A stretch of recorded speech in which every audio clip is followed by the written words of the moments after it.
Está con nosotros Javier Echeverry, Active Trade. Javier, ¿qué tal? Muy buenos días. Muy buenos días, ¿qué tal, José? ¿Cómo va todo? No sé contestarte. No No me sé extraña, contestarte. El, no eh, me extraña. la semana pasada hablábamos de Estrecho de Hormuz, veíamos toda la fotografía. Bueno, si no entra Irán, Irán está a puntico. Irán está a puntito y además tenemos este ataque al hospital que acaba de salir Israel diciendo que ellos no tienen nada que ver. No sería extraño en este tipo de guerras tan complejas los ataques de falsa bandera. La verdad es que está todo por determinar.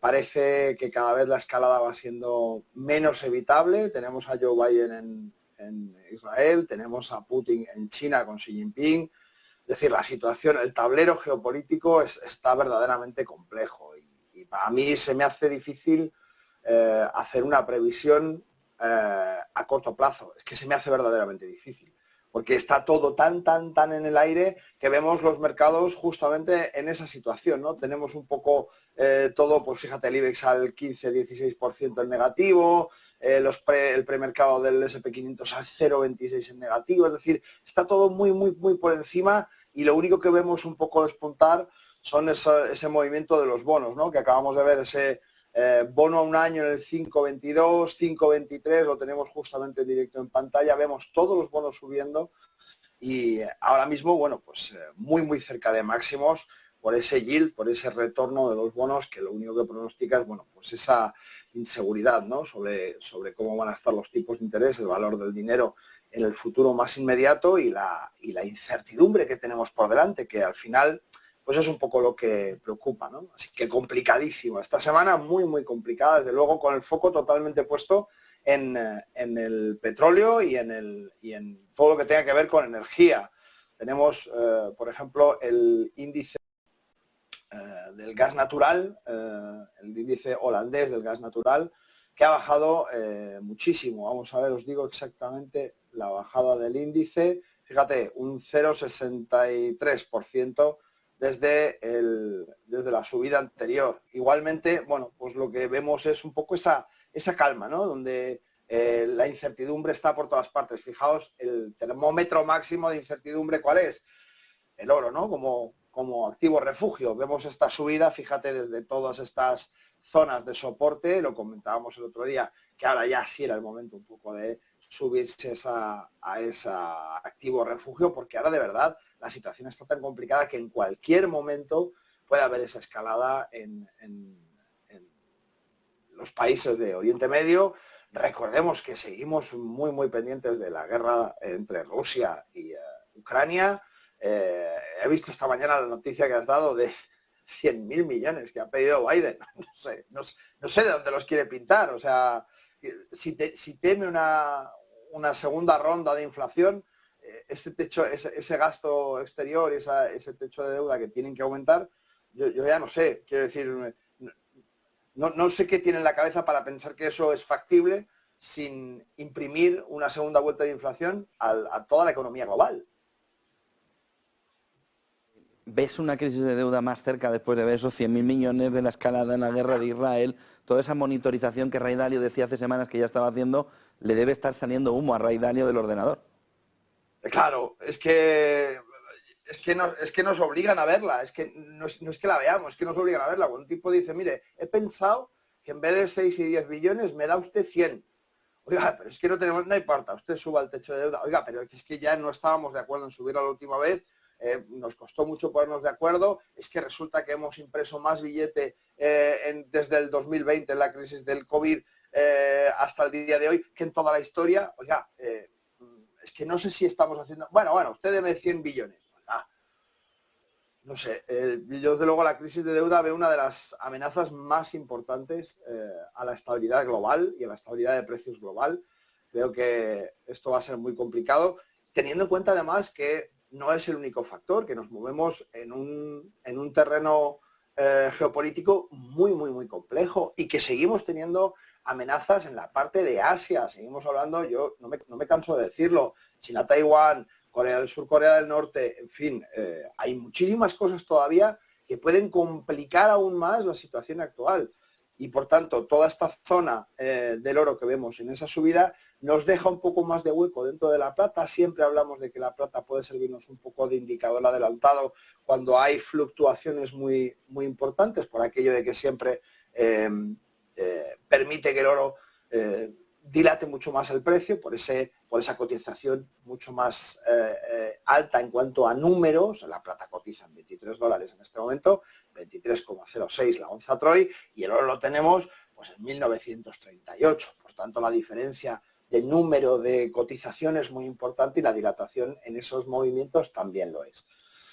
Si vemos el crudo Brent, vemos esa subida tímida que tiene hoy. Tenemos básicamente, tomando un poco de distancia para ver el comportamiento del crudo, vemos lógicamente esa escalada de tensión, pero nada espectacular, nada que nos haga suponer, más allá de que lo tenemos ya lógicamente en $90 el barril de crudo Brent, que nos vamos a ir a 100 de manera inmediata. Fijaos dónde están los 100, tiene que romper toda esta zona. No digo que no, no digo que no suceda, es que además con cualquier chispita, ya no hablamos solamente del estrecho de Hormuz, que si se cerrara, por supuesto, sería una hecatombe en los precios.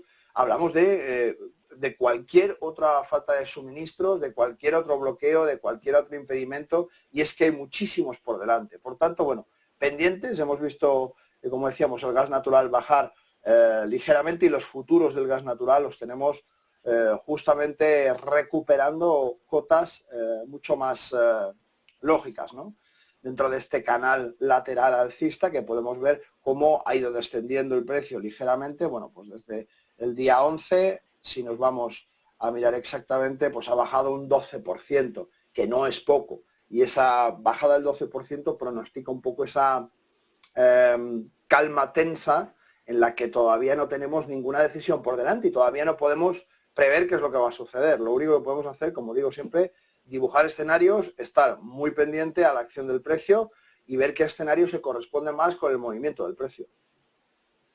¿Crees que hay que poner en stand-by el rally de fin de año, Echeverry?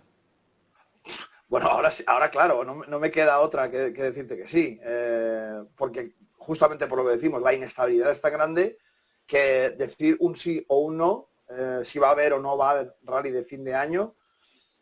Si vemos técnicamente las gráficas, todo indica que sí. A nivel técnico, todo indica que sí. El comportamiento del S&P, nos vamos a ver, si queréis, el gráfico del S&P rápidamente, y vais a ver cómo tendría todo el sentido del mundo, ¿no? Después de esta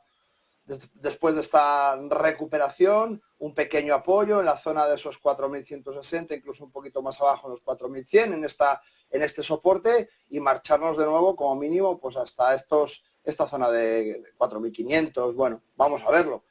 De aquí estaríamos hablando, fíjate, aproximadamente de un 10%. Entonces, ¿se considera rally? Desde luego que sí, desde luego que sí. Ahora bien, es que hay tantísimas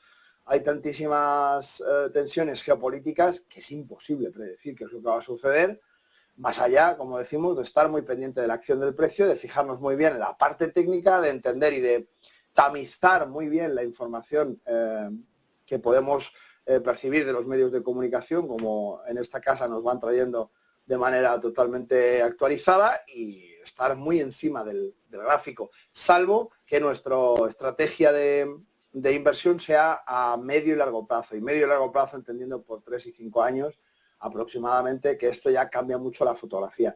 Pero si estamos hablando de una inversión incluso de swing, en aquellas inversiones donde hay posiciones que se hacen en 2-3 semanas, un mes, nos queda estar muy muy encima de los gráficos e ir tamizando muy bien y trabajando muy bien todas esas operaciones que podamos ir colocando en el mercado. Una última cuestión. Sois finalistas de los premios por innovación de Radio Intereconomía, que se van a dar, o de Intereconomía, que se van a dar mañana. ¿En qué categoría? Cuéntanos innovación y sobre todo qué significa que habéis presentado para estar en esa parte final. Bueno, pues efectivamente, muchas gracias por la pregunta, José. Mañana se dan los premios de Radio Intereconomía. Nos han seleccionado como finalistas en la categoría de innovación por el trabajo que venimos haciendo con esa inteligencia artificial aplicada al trading, aplicada a los gráficos, por esa capacidad de incluir los gráficos dentro de TradingView y de poder operar directamente desde TradingView. Acabamos de añadir no quiero decir un dato erróneo, pero creo que son 116 activos dentro de TradingView que se pueden tradear a día de hoy, y en cualquier caso, pues de lo que se trata es un poco justamente de eso, ¿no? De buscar nuevas maneras en las cuales los inversores puedan trabajar con ese backup de seguridad, con esos datos a una velocidad que no existe. Lo hemos comentado muchas veces, ¿no? Yo he intentado hacer backtest muy largos de 16, de 12, de 14 años sobre estrategias con las que he ido trabajando a lo largo de los años, y para mí eso suponía 3, 4 meses de 4 servidores compilando. A día de hoy, y gracias a la inteligencia artificial, en el modo en el que nosotros la estamos aplicando, tenemos resultados en 5 segundos. Entonces el paradigma cambia completamente, y esa visión, porque realmente Active Trades no ha inventado nada, lo que está haciendo es utilizar la tecnología que existe a día de hoy para implementarla de una manera eficiente dentro del trading y explicar a todo el mundo, bueno, de qué manera pueden hacerlo ellos también, ¿no? Y creo que eso es un poco la clave por la cual Intereconomía ha decidido ponernos en esa categoría de innovación, y afortunadamente, bueno, pues de momento estamos de finalistas. Vamos a ver qué sucede mañana, pero finger cross, como dicen los americanos. Fingers. 9:53 de la mañana. Javier Echeverría, Active Trade. Suerte mañana. Muchísimas gracias. Buen día a todos y buen negocio. Buen día y buen negocio.